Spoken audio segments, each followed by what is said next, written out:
ನಮಸ್ಕಾರ ಎಲ್ರಿಗೂ. ಯಾಕಿಷ್ಟು ಬೆಳಗ್ಗೆ ಬೆಳಗ್ಗೆನೇ 5:30 ಟೈಮ್‌ನ ತೋರಿಸ್ತಾ ಇದ್ದೀನಿ. ಮಗುನು ತುಂಬ ಬೇಗ ಎದ್ದಿದೆ 6:00 ಅಂತ ಅನ್ಕೊತಿದ್ದೀರಾ? ನಾವು ಬೆಳಗ್ಗೆ ಬೆಳಗ್ಗೆನೇ ಎದ್ದು ನಾವು ಟ್ರಾವೆಲಿಂಗ್ ಮಾಡ್ತಾ ಇದ್ವಿ. ಮೀನ್ಸ್ ನಾವು ಹರಿಹರಕ್ಕೆ ಹೋಗ್ತಾ ಇದ್ದೀವಿ. ನಮ್ಮ ಪೇರೆಂಟ್ಸ್ ಹತ್ರ ನಮಗೆ ನಾಗರ ಪಂಚಮಿ ಹಬ್ಬಕ್ಕೆ ಇನ್ವಿಟೇಷನ್ ಬಂದಿದೆ. ಸ್ಪೆಷಲಾಗಿ ಪೇರೆಂಟ್ಸ್ ಕಡೆಯಿಂದ ಕಂಪಲ್ಸರಿ ನೀನು ಬೇಬಿ ಬರಲೇಬೇಕು. ನಿಮ್ಮ ಹಸ್ಬೆಂಡ್‌ನು ಕರ್ಕೊಂಡು ಬನ್ನಿ ಅಂತ ಹೇಳಿದರು. ಬಟ್ ಅವರಿಗೆ ಸದ್ಯಕ್ಕೆ ಆಗಲ್ಲ, ಅವ್ರಿಗೆ ಕೆಲಸ ಇದೆ. ಅದಕ್ಕೆ ನಾನು ನನ್ನ ಬೇಬಿನ ತಗೊಂಡು ಟ್ರಾವೆಲ್ ಮಾಡೋಣ ಅಂತ ಡಿಸೈಡ್ ಆದೆ. ಅದಕ್ಕೆ ಬೆಳಗ್ಗೆ ಬೆಳಗ್ಗೆ ಬ್ಯಾಗ್ನ ಪ್ಯಾಕಿಂಗ್ ಮಾಡ್ಕೊಂಡ್ವಿ. ಟಿಫನ್ ಮಾಡೋಕ್ಕೆ ಟೈಮ್ ಇರಲಿಲ್ಲ ಅಂತೇಳಿ ಹೊರಗಡೆನೇ ಟಿಫನ್ ತಿಂದ್ಕೊಂಡ್ವಿ. ತುಂಬ ಎಕ್ಸೈಟ್ಮೆಂಟಲ್ಲಿದ್ದೆ ನಾನು. ಪೇರೆಂಟ್ಸ್ನ ಮೀಟ್ ಆಗ್ತಾ ಇದ್ದೀನಿ, ಅವ್ರ ಜೊತೆ ಒಂದು ಸ್ವಲ್ಪ ಟೈಮ್ಸ್ನ ಸ್ಪೆಂಡ್ ಮಾಡ್ತೀನಿ ಅಂತ ಹೇಳಿ. ಟೈಮ್ನ ಸ್ಪೆಂಡ್ ಅಂದರೆ ನಾಗರ ಪಂಚಮಿ ಹಬ್ಬಕ್ಕೆ ಹೋದರೆ ನಾನು ರಾಖಿ ಹಬ್ಬನ ಮುಗಿಸ್ಕೊಂಡು ರಿಟರ್ನ್ ಬರಬೇಕು ಅಂತ ಪ್ಲ್ಯಾನಿಂಗ್ ಇದೆ. ಒಂದು 10 to 15 ಡೇಸ್ ಅವ್ರ ಹತ್ರ ಸ್ಟೇ ಮಾಡ್ತೀನಿ ನಾನು ನನ್ನ ಬೇಬಿನ ತಗೊಂಡು ಅಂಥೇಳಿ.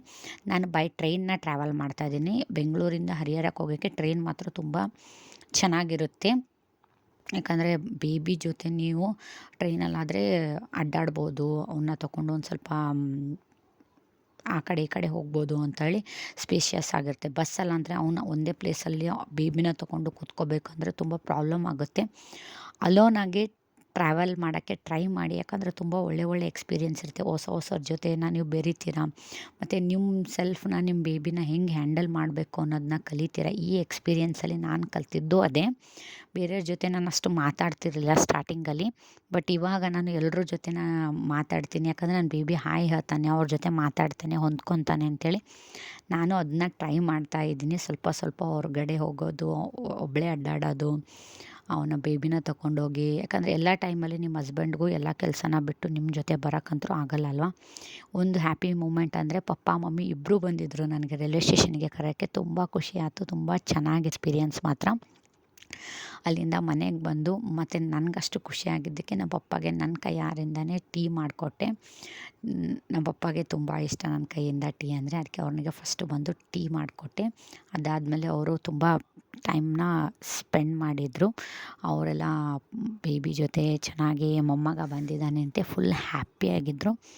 ಟ್ರಿಪ್ ಮಾತ್ರ ತುಂಬ ಚೆನ್ನಾಗಿತ್ತು. ನಾಳೆಯಿಂದ ವ್ಲಾಗ್ಸ್ನ ಹಾಕ್ತೀನಿ. ನಾವು ನಾಗರ ಪಂಚಮಿ ಶಾಪಿಂಗ್ನ ಹೋಗೋದಿದೆ, ಶಾಪಿಂಗ್ ಮಾಡಬೇಕು, ಹಬ್ಬದ ವ್ಲಾಗ್ನ ಹಾಕ್ತೀನಿ. ಆಮೇಲೆ ಪೇರೆಂಟ್ಸ್ ಜೊತೆ ನಾವು ಯಾವ ಥರ ಟೈಮ್ ಸ್ಪೆಂಡ್ ಮಾಡ್ತೀವಿ ಅಂತ ಅದನ್ನೂ ಹಾಕ್ತೀನಿ. ನಮ್ಮ ಪೇರೆಂಟ್ಸ್ ಮಾತ್ರ ತುಂಬ ಫ್ರೆಂಡ್ಲಿ ಆಗಿದ್ದಾರೆ, ಫ್ರೆಂಡ್ಲಿ ನೇಚರ್ ಅವರು. ಅದಕ್ಕೆ ಅವ್ರ ಜೊತೆ ಇರೋದು, ಅವ್ರ ಜೊತೆ ಟೈಮ್ ಸ್ಪೆಂಡ್ ಮಾಡೋ ಇಷ್ಟು ಟೈಮ್ ನನಗೆ ಕ್ವಾಲಿಟಿ ಟೈಮ್ ಸಿಗ್ತಿದೆ ಅಂತ ತುಂಬ ಖುಷಿ ಆಗ್ತಿದೆ. ಅದಕ್ಕೆ ಈ ಎಕ್ಸ್ಪೀರಿಯೆನ್ಸ್ನ ನಾನು ನಿಮ್ಮ ಜೊತೆ ಶೇರ್ ಮಾಡ್ತಾಯಿದ್ದೀನಿ. ನೀವು ನನಗೆ ಹೇಳಿ, ನೀವು ಎಲ್ಲೆಲ್ಲಿ ಹೋದ್ರಿ, ಏನೇನು ಮಾಡಿದ್ರಿ ಫುಲ್ ಡೇ, ನಿಮ್ಮದು ಏನು ಎಕ್ಸ್ಪೀರಿಯೆನ್ಸ್ ಇದ್ದರೂ ಒಂದು ಸ್ವಲ್ಪ ಆದರೂ ಇಷ್ಟ ಆದರೆ ಪ್ಲೀಸ್ ಲೈಕ್ ಮಾಡಿ, ಸಬ್ಸ್ಕ್ರೈಬ್ ಮಾಡಿ. ಇದೇ ಥರ ನಮ್ಮ ವೀಡಿಯೋಸ್ನ ನೋಡ್ತಾ ಇರಿ, ಸಪೋರ್ಟ್ ಮಾಡ್ತಾಯಿರಿ. ನನಗೂ ತುಂಬ ಚೆನ್ನಾಗಿ ಅನಿಸುತ್ತೆ. ನನಗೂ ಡೈಲಿ ವಿಡಿಯೋನ ಹಾಕಬೇಕು ಅಂತ ಅನ್ನಿಸುತ್ತೆ. ಇವತ್ತಿಗೆ ಅಷ್ಟೇ. ಮತ್ತೆ